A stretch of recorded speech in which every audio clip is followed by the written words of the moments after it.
Hey, this is Notser, and today we're going to be talking about version 2 of the Ostergotland. This is the Tier 9 Pan-European destroyer, and this is my first impression on the nerfed version of it. The changes that were going to be made from version 1 to version 2 are the following. The torpedo reload went from 90 seconds to 100 seconds, so a 10-second nerf. The gun reload went from 2 seconds to 2.3 seconds, so a 0.3-second nerf. And obviously, with a gun nerf and a torpedo nerf, this ship should be less effective compared to version 1. And as you might imagine, it is less effective. Now, you can see my build. It's a pretty typical build. We do have the faster turret traverse, faster gun reload in slot 6, expert marksman. Why did I take aim? Why didn't I take torpedo in slot 3?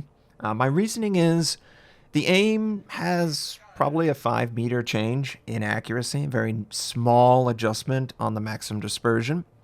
The torpedo speed doesn't end up being that consistent because you have so many other factors. If you send a torpedo at a target, they could take damage from someone else, cruisers or battleships, which might force them to change their direction or change their speed.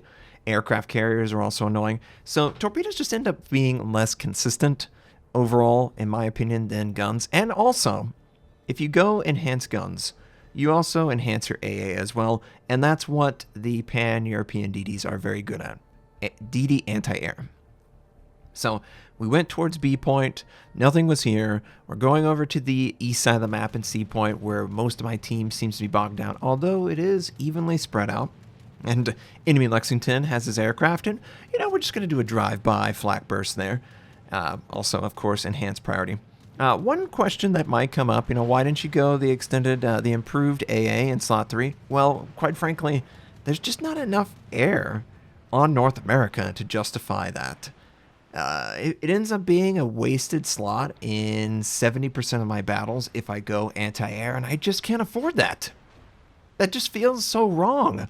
But if you're on Europe or Southeast Asia, you guys interact with way more CVs, and the decision might be completely different. If you get a CV every game, making a really, really devastating AA platform even more potent and having the kind of AA concealment, air concealment that this has, the aircraft carrier might accidentally run in his squadron into just death. These guys are not joking on AA. It's one of the reasons why they can exist without smoke. Their aircraft is really discouraged from flying over them. Now, we sent our torpedoes. I was primarily targeting the Alsace, but there is some smoke in that area. The torpedo send is kind of narrow and a little bit more narrow. It isn't really a wide spread, and in fact, I found that if I used the wide spread for the Pan-Europeans, the hits actually occurred more frequently, just because narrow is so narrow. It needs to be narrow, because if the torps... Oh! We actually caught the Friesland, which was very fortunate. But if you actually are dealing with your torps, you need like 4 to 7 to hit these big battleships to kill them. It's pretty ridiculous. You're more relying on a flood dot, a fire dot, and stacking it in a way that you can benefit from both. That's what you're trying to do. So, of course, we got the Friesland, which is good. My radio location is kind of spotting something on the other side of this island, so I figured if I move this way towards C point, I might run into this target and spot him. I figured it might be the Baltimore because I hadn't seen him for a while, and sure enough, we're under radar, but unfortunately, it is not the Baltimore, it's the Shimakaze. So we're just waiting on our guns, and we're going to disengage. And one thing that you might have heard is that the Holland and the Smallland both received a special engine boost that basically is like the most potent engine boost in the game, but it only lasts 60 seconds. Ostergotland does not get the benefit of that, so you can't disengage quickly with your speed boost. It is much more traditional, 8%, super slow, very low impact. And I'm, of course, going to send my torpedoes at the edge, hoping to catch the Shima as he rounds the corner, do a quick check between my teammates, but this Shima, I was thinking, oh, well, if he continues forward towards B point, maybe we can get him in the sight. And actively maneuvering is definitely your strong suit. These play a lot like American DDs. They have slower speed, slower speed boost. They have defensive AA, which is an extra add-in compared to the Americans, which is nice. But they're very slow. They don't move very fast. So you have to rely on maneuverability, which, of course, is completely possible. But also take note, they don't have a lot of health. This is a survivability expert build. So we have 3,200 health that we wouldn't normally have, and we're still not even breaking 19,000 hit points. These ships are very, very glass cannon. And the best that I can figure, you're supposed to try and take damage and recover it. But primarily send your torpedoes on cooldown at unsuspecting ships, and if you can, go 1 versus 1 against a DD. And because you have limited gun range, it works in your favor, actually.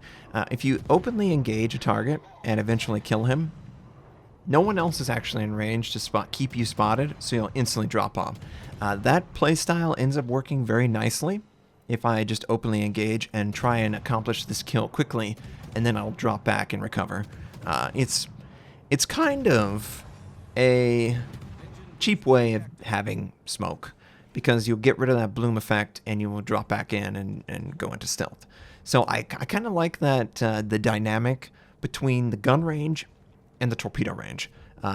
Most ship lines, the gun range is far in excess of the torpedoes, where in the Pan-European case, the gun range is far behind the torpedo range.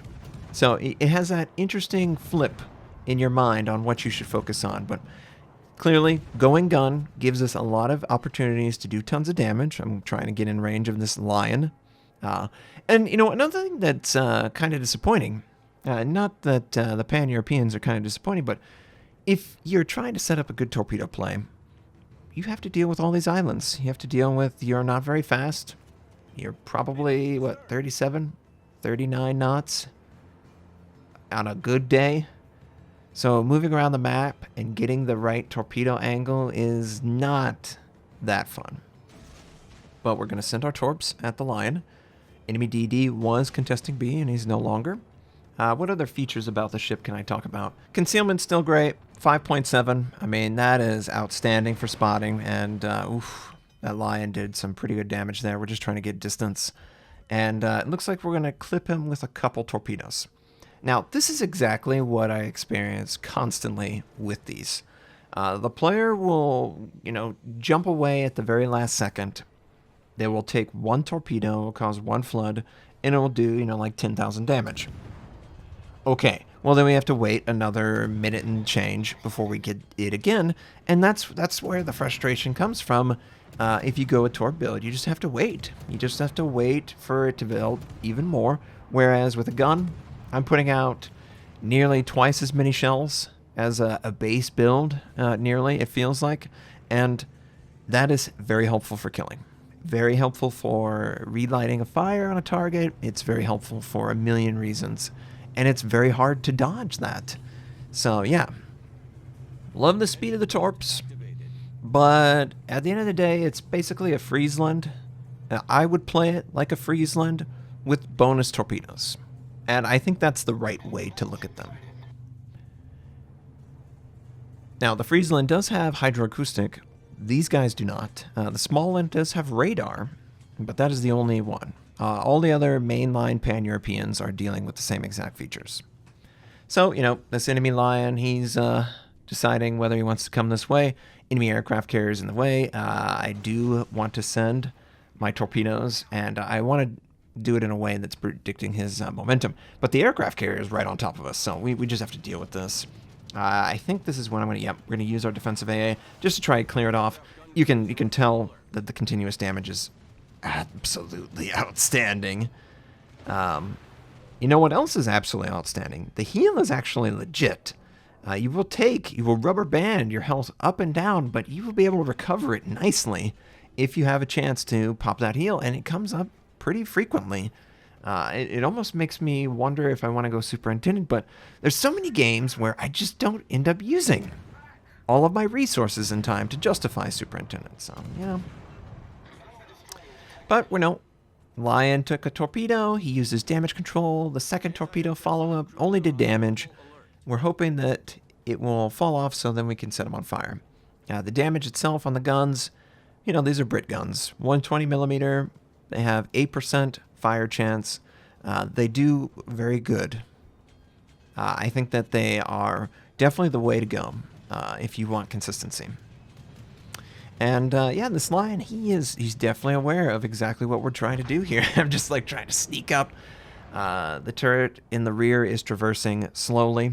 There are some Pan-Europeans with 360 gun turrets. This one is not one of them. There are fewer 360 than the Brits for sure. And I was like, okay, if we move forward, are we going to see this guy? Yes, we are. Yes, we can. Just barely behind, trying to get the guns on the target before he pops smoke and hides. He's trying to hide desperately, but it's too late for him. There's no way. The gun reload is outstanding, and I can't reiterate. I tried, and I tried to make a torp build work, and I just couldn't do it. It was too easy for my opponents to dodge out of the way. If I landed a torpedo, it was only one, and I just needed to do that a lot of times. So if you guys can make it work, I would love to see that. And I'm sure that, you know, moment to moment in a game or two, it might work out. But in general, the gun build on these guys is just more consistent. It's more enjoyable as well. You know, it does a good job. Does a good job. So the Iowa looked like he was coming this way. In response, I sent my torps. And just like so many others, he has enough time to realize his mistakes, and he's going to get out of the way, and the torpedoes are going to not do any damage, even though he literally was sitting right there in front. And there's so many people who do this exact play, but we do have our guns, so it's like, yeah, you avoided my torpedoes, but you can't avoid the guns. So yeah, that's where I'm at. The guns are just consistent, reliable. The torpedoes, it's really nice that they do such consistent chip damage when not investing in them at all. Like, literally haven't invested a point. They go 85 knots, and they have a very fast recharge. You can easily use them as many times as you want in the game, and you will absolutely hit one or two, which is a better hit chance than some. You know, I have games where I send out torpedoes, and I'm literally sending it right at my opponent. Couldn't have done it better, and for whatever reason, they chose to turn away or slow down or whatever, and I didn't hit a single torp that whole game.